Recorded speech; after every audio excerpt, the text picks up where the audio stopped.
On arrive à la fin de l'année et c'est le moment logique où l'Église nous fait méditer le retour en gloire de Jésus, la parousie, la fin du monde, et pour chacun d'entre nous, tout simplement, la fin de notre vie, comme dit l'apôtre.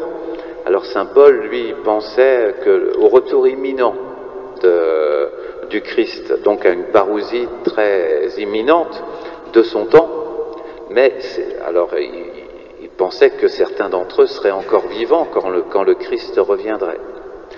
Mais on peut appliquer exactement son raisonnement à notre situation, à la situation de tous les hommes, à savoir que il y a au moment de notre mort individuelle, eh bien une espèce de pont qui s'établit avec l'éternité et donc avec l'ensemble des morts, et c'est d'une certaine manière, on est contemporain de la résurrection finale et de la venue finale du Christ. Alors évidemment, c'est toujours délicat, il faut le faire avec prudence, de parler de l'éternité qu'on ne connaît pas. Mais ce que Jésus nous en dit permet de réinterpréter en tout cas ce que Paul nous dit d'une manière encore valable aujourd'hui. Parce que le Christ n'est toujours pas revenu. Nous l'attendons, nous encore, aujourd'hui, et sans doute plusieurs générations encore l'attendront. La parabole des 10 vierges nous commente cette attente. Comment devons-nous attendre le Seigneur? Et c'est dans le cadre des discours eschatologiques de Jésus.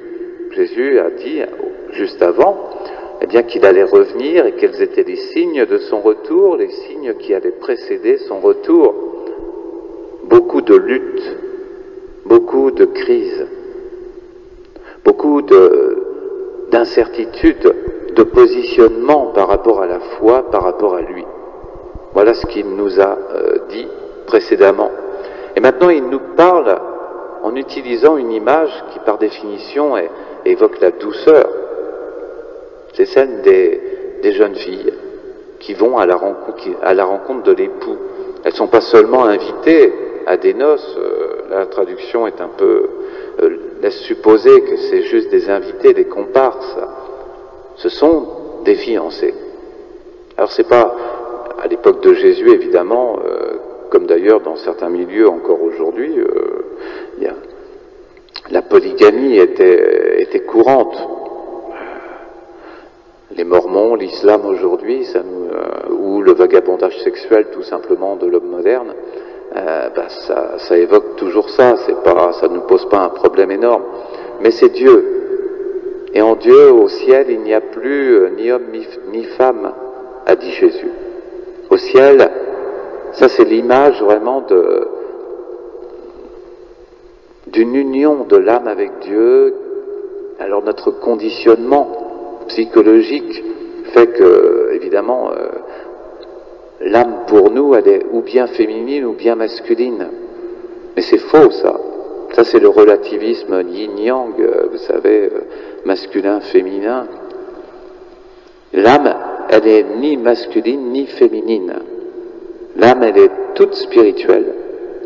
Et c'est seulement ici-bas qu'elle est associée à un corps qui est ou bien masculin, ou bien féminin, et donc à une psychologie ou bien masculine ou bien féminine. Mais l'âme, elle échappe à ce déterminisme. Donc c'est important de le redire aussi, parce que dans les autres courants religieux en général, on a plutôt tendance à imaginer une âme masculine, une âme féminine, à l'image de notre psychologie humaine. Jésus nous parle donc des âmes qui sont conduites à des noces. Alors comment ça se passait les noces à l'époque de Jésus? Parce qu'il reprend le fond de cette image. L'ami de l'époux se rendait chez l'épouse. Puis il allait donc chercher l'épouse, un cortège se formait, et l'ami de l'époux, que sera Jean-Baptiste, amenait l'épouse chez l'époux. Et là, c'est ce convoi, ce voyage qui nous est décrit, qui est l'ami de l'époux. Bon, là, on ne parle pas de l'ami de l'époux, il est supposé. C'est ce sont les apôtres, ce sont tous ceux qui, dans l'Église, ou les saints, tous ceux qui conduisent les âmes vers le Christ. Ceux qui connaissent déjà le Christ et qui conduisent bien, les âmes à la maison de l'époux. Et la maison de l'époux dont parle Jésus ici, c'est le royaume de Dieu, ce royaume d'éternité bienheureuse. Alors dans le cortège, traditionnellement, on entrait directement chez l'époux. Le cortège qui accompagnait, qui escortait l'épouse, entrait directement chez lui. Tandis que là, il y a un arrêt. Les portes sont closes. Le cortège se casse le nez contre la porte. Il faut attendre. Là, l'époux, apparemment, il est occupé au téléphone ou je sais pas quoi. Il a autre chose à faire, l'époux, ou alors, il a autre chose en tête, et c'est exactement le cas ici. Il veut éprouver, eh bien, la foi de ses âmes. Donc, il faut s'arrêter devant la demeure de l'époux. Et puis, c'est une attente, l'attente de sa sortie, c'est lui qui ouvre la porte et c'est lui qui invite à entrer. C'est une image du juge. Mais voyez le juge vu comme, pas sévèrement, vu comme le propriétaire, celui qui a le pouvoir de faire entrer ou de laisser les portes closes à ceux qui frappent. Alors, cette attente, c'est l'épreuve de la vie, dirais-je.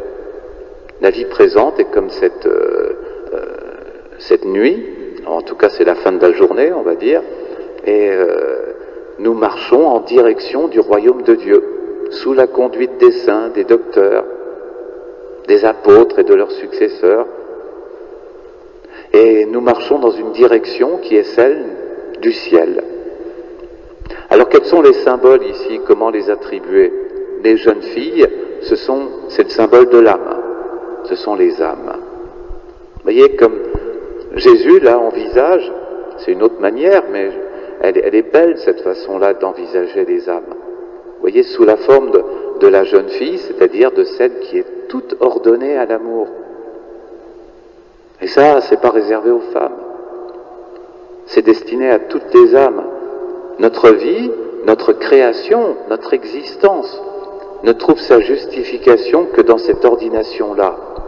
Nous sommes ordonnés à l'amour, mais l'amour divin. La lampe, qu'est-ce que c'est dans ce contexte-là? C'est la foi. Parce que la foi, c'est justement cette relation qui existe entre l'épouse et l'époux. Ici-bas, au ciel, dans le beau royaume, quand les portes seront ouvertes pour nous, nous n'aurons plus besoin de la foi, ce sera en direct. Mais sur terre, il y a encore le voile de la foi. Saint Paul nous parle d'un voile quand il parle de la foi, et un voile, ça a tendance à obscurcir les choses, ça va bien avec l'image de la nuit. La foi, comme la lampe, éclaire l'âme. Voilà son rôle, pour nous montrer la direction, pour nous réveiller chaque matin avec la connaissance de notre vocation profonde. Alors si la lampe c'est la foi, l'huile qu'est-ce que c'est? L'huile alimente la foi. Donc c'est tout ce qui va alimenter la foi pour la faire briller. La méditation de la Bible, la prière, les sacrements, la vie chrétienne, la vie vertueuse. Voilà ce qui alimente notre lampe chaque jour. Enfin, les marchands, qui sont-ils? Ah ben, vous n'avez plus d'huile, allez donc en chercher chez les marchands. C'est pas les hommes de la terre qui connaissent pas Dieu, puisqu'ils fournissent l'huile qui permet, eh bien, de faire briller la lampe de la foi. C'est donc positivement que les marchands doivent être regardés ici. Ce sont les apôtres, c'est l'Église en général, tous ceux qui aident leurs prochains à remplir leur lampe avec de l'huile. L'âme sous les traits d'une fiancée promise à un mariage magnifique et qui n'a pas de fin. Ici-bas, nous faisons toujours l'expérience d'un amour limité, les uns avec les autres, même quand c'est merveilleux et très beau, et très fort. Mais même comme ça, il y a toujours eh bien, quelque chose qui, jour après jour, doit être travaillé, doit être affiné, doit être, comme les lampes, rechargé. Tandis que cet amour auquel l'âme est promise, cet amour éternel, lui, il est parfait. Il s'accroît toujours davantage sans jamais caler, sans jamais manquer. Il est toujours complet. Il est toujours total. La vocation de l'homme, c'est cette union de l'âme avec Dieu. C'est ça, la grande lumière que la foi nous donne pour nous diriger ici-bas. Vous voyez, il y a des gens qui ont du bon sens pour les choses matérielles et d'autres qui n'ont absolument aucun bon sens et qui font les pires sottises. Bien, c'est pareil dans la vie spirituelle. La foi nous communique un bon sens pour les choix que nous devons faire, pour flairer si quelque chose sonne vrai ou sonne faux, dans les doctrines, dans les choix de vie, dans les personnes et leurs comportements. Et c'est la foi qui nous donne ça. L'Esprit Saint nous communique cet esprit de sagesse que moi j'appelle le bon sens de la foi, parce que comme le bon sens matériel ou psychologique, eh bien, c'est pas une connaissance qu'on acquiert sur les bancs d'une université. On l'acquiert en fréquentant la parole de Dieu et en fréquentant le Seigneur. Et ça vient tout seul, comme la manne pour les Hébreux au désert. Donc il faut cette image de la fiancée, de la jeune fille promise. Ça nous dit combien il faut rechercher Dieu avec ferveur et combien la foi, c'est vraiment une expérience d'amour. C'est pas un Dieu lointain, un Dieu juge. Bien sûr, il est tout cela, lointain parce qu'il est transcendant. Par rapport à moi, qui suis une petite créature, il est par définition lointain dans sa transcendance, mais en même temps, il est constamment près de moi, en moi. C'est quand même inimaginable. C'est le sens de l'incarnation. Dieu vient habiter les âmes. Donc, ce Dieu, eh bien, nous pouvons vraiment rentrer en relation avec lui. Il se présente comme un époux, pas comme un juge. C'est l'image du bonheur, en quelque sorte, qui nous est proposée là. Mais le bonheur, ici-bas, c'est comme l'amour humain, il faut le recharger avec cette huile qui est vraiment la fine pointe de la parabole. Le jugement divin, qu'est-ce que c'est?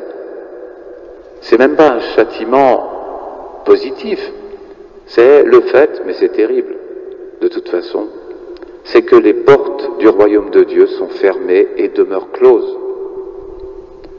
Alors, et les âmes se retrouvent et demeurent dans les ténèbres, puisque c'est dans les ténèbres, au milieu de la nuit, que l'époux les a appelés.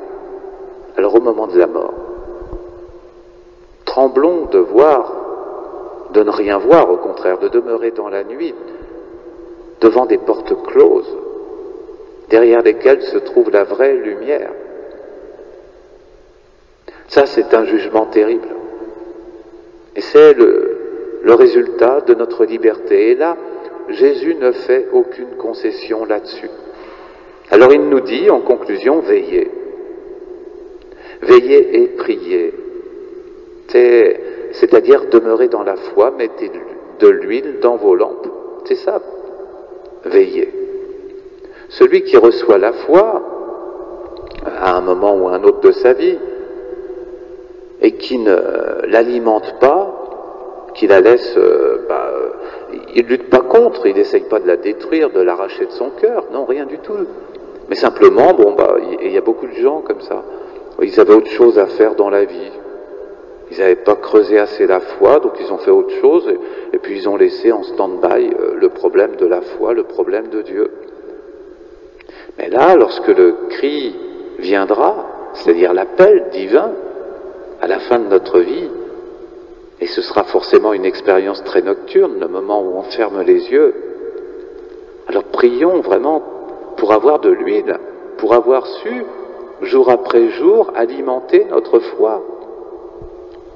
Sinon, nous ne verrons rien, nous entendrons cet appel de Dieu, mais nous ne saurons pas où se trouve l'entrée du royaume. Et il sera trop tard pour aller chercher chez les marchands dans l'église de quoi remplir la lampe de la foi. Demandons au Seigneur